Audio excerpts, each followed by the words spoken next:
Welcome to Q Programming. My name is Balpreet and today I'm going to be talking about variables. Variables are the name of the space assigned in a program to store a value. Variables are used to store data and information. So how a variable works in the Python program is that you just name the variable and use the equal to sign, the single equal to assign any value to it. So right here, if I just put x equals to 4, then this the variable is made and that the variable x now holds the value 4. Similarly, I can make a variable y and give it any string value like hello. So now the variable y holds the value hello. You can also print these variables to see their value.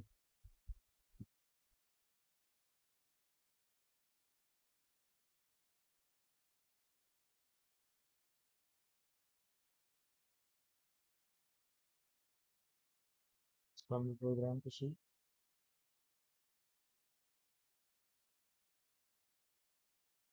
As you can see, the value of both the variables are printed. Notice how I didn't put any quotes around the variable names, just on their own. Since if I did put quotes, then the letters x and y themselves would be printed, which is not what we want. If you want to print the value of the variable, then you must use it without quotes.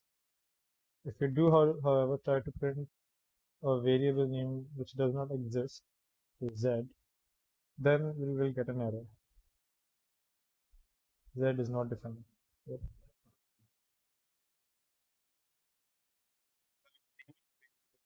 There are a lot of rules and conventions that we must keep in our mind.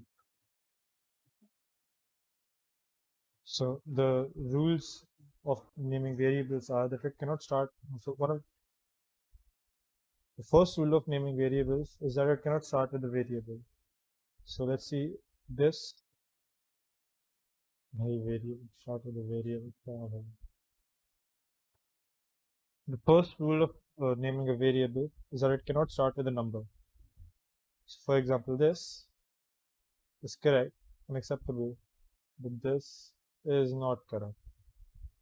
As you can see in my IDE, it's showing me it in red text, but that might not be the case in everyone's IDE. But when I run the program,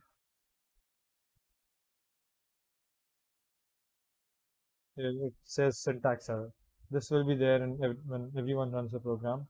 If you have named a variable starting with a number, then you will see a syntax error. Another one of the rules are that it cannot have a special symbol. So for example, dollar sign. These are all invalid. You also can't have a space in the variable name. So if we do this, this doesn't work either.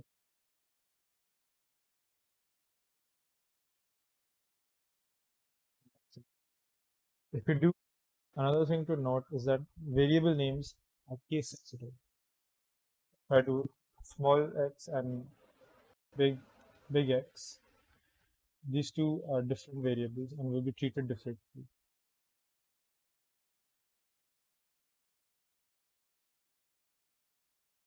Two conventions that we follow while naming variable is that we usually try to name the variable something that makes sense instead of using random letters. So until now I was using random letters, but let's say if I have to make a program with two numbers in it, instead of naming them x or y or a or b, putting num1 and num2 is a good idea. And it's better for you looking back at your code and anyone else looking at your code. It helps improve readability and it helps for you to understand what the program is doing.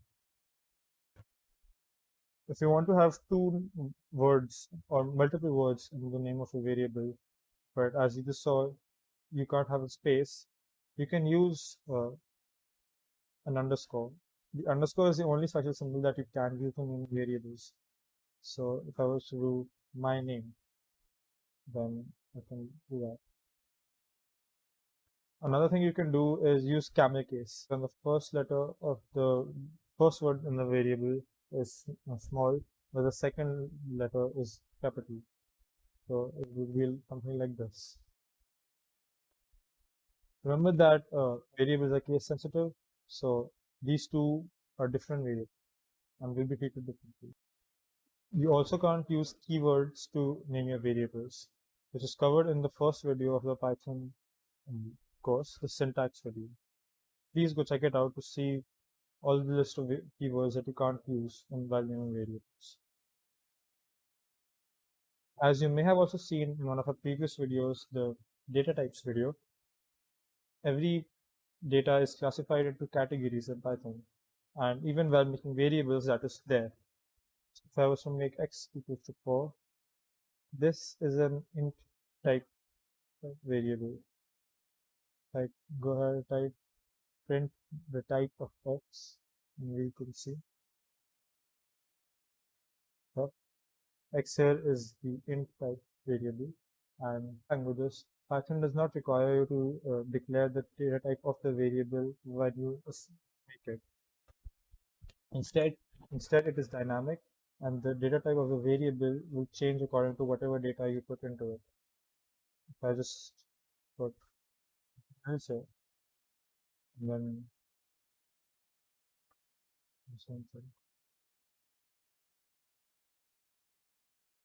the data type of the variable has changed. What you can do is change the data type of the variable using the specific functions for the data type that Python has. For example, if I put x equals to 4 in quotes, which means it's a string and not an integer, and if I do x equals to x over here, this will change the data type of x to int. Let's just run it and see. Starts with a string, but now after using the int function, it's an int data type now. This will be useful in the next thing that we're going to do. Now what we're going to do is see how to take input from the user using variables. So make a variable number, do input number, and then print the number variable. Will print out whatever value I input into it. Let's say if I put 5 here, yep, output back 5.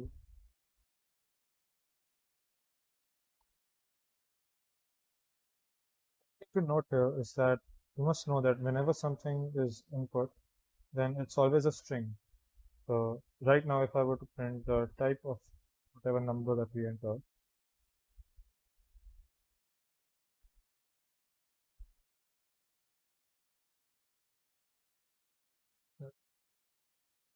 it's a string, right? So how do we fix that?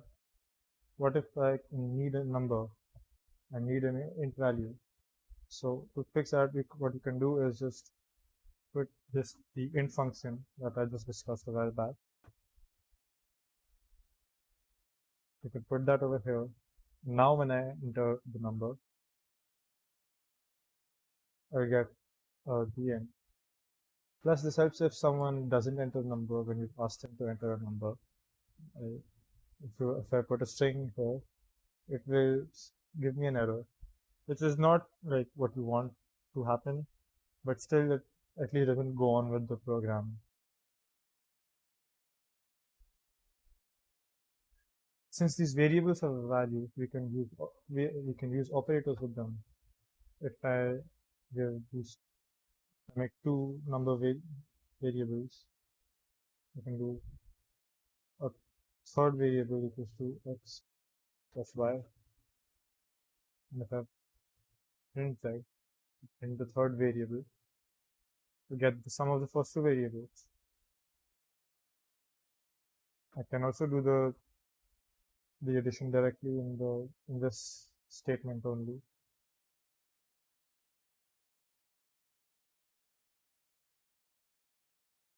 Yep. Remember to keep in mind the data types. So if this was a string, then I won't be able to add these two. Yep. But if both of them were strings, let's say this was both of them were strings and numbers inside the string, then just pause and try to think about what would happen. Okay, let's see what would happen. It concatenates the two. So whenever the plus operator is used with two strings, it concatenates them or joins them. So a real life example of this could be to ask for someone's name.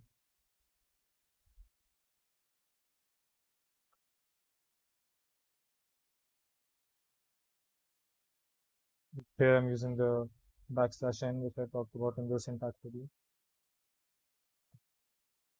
If you ask someone their name, what you can do here is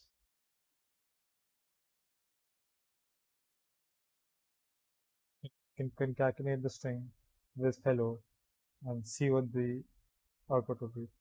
If I enter my name here, the program would use the value I input and like output hello with my name. Another usage could be if you ask the age of the user.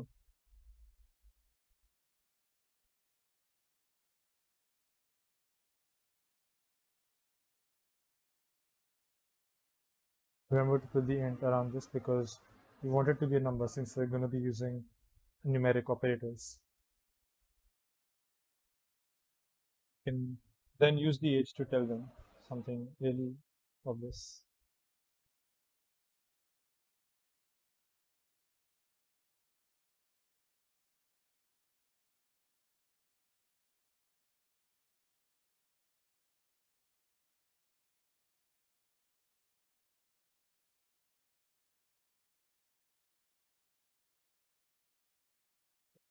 Two things here to be noticed.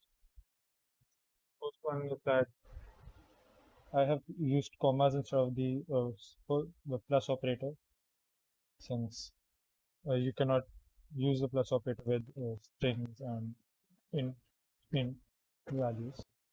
So I will instead use the comma. The comma can be used to add like multiple values here and use variables and use variables in your print values along with.